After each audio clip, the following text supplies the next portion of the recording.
folks, I'm back with a special winter episode with a review of this new gimbal that I purchased for my GoPro camera a few months ago. This is the Hohem, H-O-H-E-M, iSteady Pro 4, and it says on the back here that it is compatible with a number of GoPros, including the 10, 9, 8, 7, 6, 5, 4, 3, the DJI Osmo Action, the Insta360 1R, and other action cameras of similar size. So what you get is this box right here. There's the front, sides, and on the back. The back has a lot of detail about the camera. There. So I purchased this on eBay for somewhere around, I think, $80. It's also available on Amazon, and I'll put an affiliate link in the description down below of the Amazon version of this. It's the same price on Amazon and eBay, probably within like a few cents of each other. So opening up the box, this is what you get.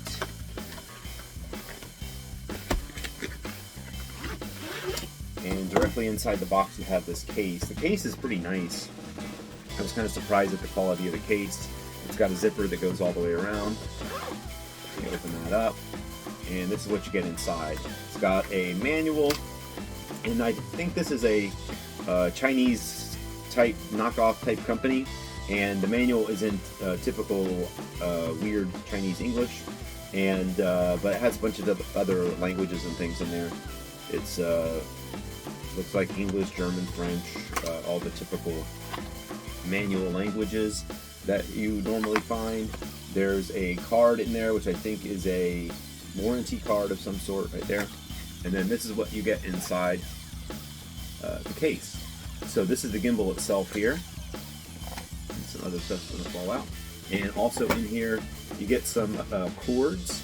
So this cord here is a USB, I think that's USB-A or whatever they call the normal USB, to a USB-C. And then this thing here is a mix of adapters for different USB cables. And this thing here is a tripod that screws onto the bottom of the gimbal, and you open that up like that. And on the gimbal here, there's a hole in the bottom, which are, I think, typical like photography type threads on there. And then now you can set it on the tripod. Looking at the gimbal here, what you get is there's a little joystick control right here, so you can move up and down, and this is for adjusting the gimbal view area. There's a couple other ones. This one here also it's an up and down switch, and that one there moves the camera up and down. There's the power button, and then this is the mode button. So the mode button, there are different ways that you can have this set up. I don't even understand half of what it does, but you can set it up to follow certain ways and move on certain axes. On the side here, this is the DC in, or sorry, I should say DC out, DC in, and there are two things there. There's the larger USB and what looks like a USB-C right there. And this is where you charge it. Here is another typical camera screw hole there, so you can screw something else in. I don't know what other accessory, maybe like a handle or something that you could put there. On the other side here, there's a trigger switch. This thing, apparently, what you can do is take your camera, and once you put your camera in here, you can hook your camera up to this thing, and you can control the camera from the trigger, like turning it off and on. I have an older GoPro, so I have the GoPro Hero 4, and it does not work with the Hero 4 according to the manual. I haven't even tried it because I really don't have a use for it, but you can't get this thing to plug into the Hero 4. I think the Hero 5 and above you can, but this one I haven't even tried it because I just push the start button on the top of the camera. I don't haven't need to use the trigger at all. So the camera goes into this area here. There's a little spring-loaded button that you pull out right there, and that opens up this veil, and the camera sits inside this area here. So So one of the things that is kind of tricky to get used to, especially with this camera, is making sure that the camera is sitting flat inside there, because you can see with the Hero 4 there's a lot more room in there to put the camera. So I'm making sure that like it's sitting flat on the bottom here. Sometimes I get it in there and it's crooked, which is going to throw off the whole thing. So with the Hero 4 I also noticed that once it's sitting in there, and if I seat it all the way up against this edge here and try to close the bail, the lens gets in the way. So I actually have to slide it a little bit that way, and then I can close the bail, and that just pops back in there, and then it's seated in there. There's plenty of room. You can see if you have a larger camera to fit that in there, and then you just have to make sure that you keep it sitting flat against the bottom here. Otherwise, it's possible that it can get in there crooked like that, and then your whole image is crooked, even though the gimbal thinks that it's straight. So just make sure that that sits flat against there. Now to power this on, real simple, just press and hold the power button. And I think they say that you shouldn't turn it on unless you have a camera in there. So I have my camera. The other thing I've noticed with this is, like, depending on which way I want to face it, like if I want it facing me as I'm holding it, like this way, then I try to get it set up that way initially. If I want it facing the other way, I set it up that way initially, and then it kind of calibrates itself and then gets in the right spot. So I'm going to press and hold the start button,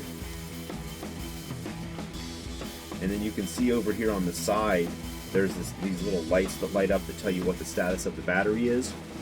So right now the battery on this has been really good. I think I've only charged it once when I first got it, and it's been at least a couple months, and I've used it for a while, and I haven't had to charge it since then. So you can see here that as I turn this around, the camera stays stable. It's very quiet, it doesn't make any noise, but there are apparently motors inside here that are turning to get it to stabilize. But as I turn this around, the camera stays relatively flat. So you can make adjustments to this, like I said. So like over here, this little joystick, I can turn, pushing it left or right, I can turn it left or right. One thing I've noticed that's weird about this is, for some reason it turns faster sometimes than other times. So as I turn this around, I can see when I go this way it turns relatively slow. When I go this way it turns pretty fast. I'm not sure why that is, but it's a little annoying. But then the up and down, you can rotate the camera up and down like this. This one always goes fast, and it seems like it's hard to really get it to go slow. So sometimes I want to do a small change, and it moves really quick. But you fidget with it a little bit, and you can kind of get it where you want it to be. This other one here does this motion. So as we go up and down, it gives that side-to-side motion. And then the mode button here, you can see there's a little white light indicating what mode it's on, and we just click that and it goes to a different mode. And again, I don't know what all the modes do, but I usually pick the one that fits best for what I'm using it for, and it's usually the top mode, whatever that top mode is, and then it works fine. So I don't have the trigger hooked up, so nothing happens when I do the trigger, but there it is. There's the tripod. The tripod folds up flat if you needed to. You can unscrew that and not use it at all. And that is pretty much how it works. Pretty simple to operate, not too complicated. When you're all done, press and hold the power button, and then it powers off. And you can see there's the lights again. They come on every time you push that power button to tell you how much charge you still have left in this. Overall, this was a pretty good deal. I think I paid $80 for it, which is cheaper than most of the other gimbals that you see for these cameras, especially for the GoPro gimbal is a lot more than this, and some of the others. It's a pretty good deal, and it works great. I haven't had any problems with it yet, and it kind of, like, if you look in the front here, it kind of has that cheap Chinese look to it. The feel though is fairly solid, and this area up here in the top looks fairly solid. It doesn't look cheap at all. But this to me kind of looks kind of cheap with the buttons and everything. But other than that, it's worked great for me. One thing I really like about this is the case. So the case has like all these little cutouts for different things that fit in there, like the cords and all that. This thing here with the camera in it will fit right inside the case, just like that. And in addition to that, I carry a microphone with my GoPro, so I have a larger microphone like this that attaches to the GoPro, and this actually fits inside the case as well. And all the cords fit inside the case still, and I just keep them all in there, even though I don't use them. And then the whole thing will close up, and you can zip it closed. So I've been using this to carry my camera around as well as carry the gimbal around. And then that zips all the way back up, and you have everything that you need right inside the case. Okay, so inside the manual, the modes are explained in here, and the mode that I use apparently is PF, which is pan follow, and that's the default mode. In the tilt, it says the tilt and roll axis, both locked. Camera is able to move to left or right smoothly. I don't know what that means exactly. The other one is PTF, which is pan and tilt follow, where the roll axis is locked and the camera is able to move left and right and tilt up and down. And I've tried using the different modes to see exactly what they do, and there's a subtle difference between them, and I can't quite tell what is what. The L mode, the camera stays in its current orientation, so everything gets locked. In the POV, which is the last mode, all follow and inception, and again it's in the weird Chinese English, so I don't know what exactly they mean by that, but all follow means the tilt axis, roll axis, and pan axis all follow the movement of the gimbal, and inception means hold the gimbal horizontally and push joystick to left or right, and I don't know what that means either. There is the remote control option, and the remote control, to link it, there's like a little button on the back of this which has something to do with the link, and it's got a button and there's a little light that has a little link icon. And if you look in the manual says, you know, that you can pair it with other cameras. Somewhere in here, it also talks about an app that you can download for your phone and connect it to your phone, and it shows like a display of the battery life and lets you change the features and everything, and it's Bluetooth enabled. So I haven't tried the app at all because I really haven't gotten that far into it. There's a calibration thing in here that tells you how to calibrate it, and then there's the frequently asked questions, and that's pretty much all the manual. So in all of the manual, just a few pages that are in English. The rest of them are in Chinese, it looks like, German, and Spanish, and French, and maybe Portuguese, Korean, it looks like, Russian, or some Cyrillic-based alphabet. So that's all in the manual, and overall, like I said, I thought it was a fairly good deal. One of the cheapest, if not the cheapest, gimbal that you can find for a GoPro type camera, and it has worked fine. The case is great, and overall, I think it was a pretty good deal. So like I said before, I'll put an affiliate link to this down below for the Amazon. I purchased it on eBay, and you know, maybe got it for a few cents cheaper, but if you wanted to buy it on Amazon, the link is down below. So that's a short review of the Hohem iSteady Pro 4. It's a GoPro wireless control.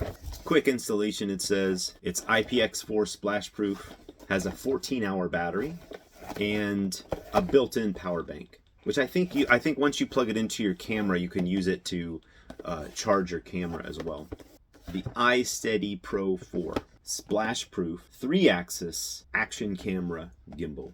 So that's all I got for you today. Just a quick review of the new gimbal that I purchased, and I'm hanging out down here at the boat today. It is December something, Sunday, December 3rd, or whatever day that is.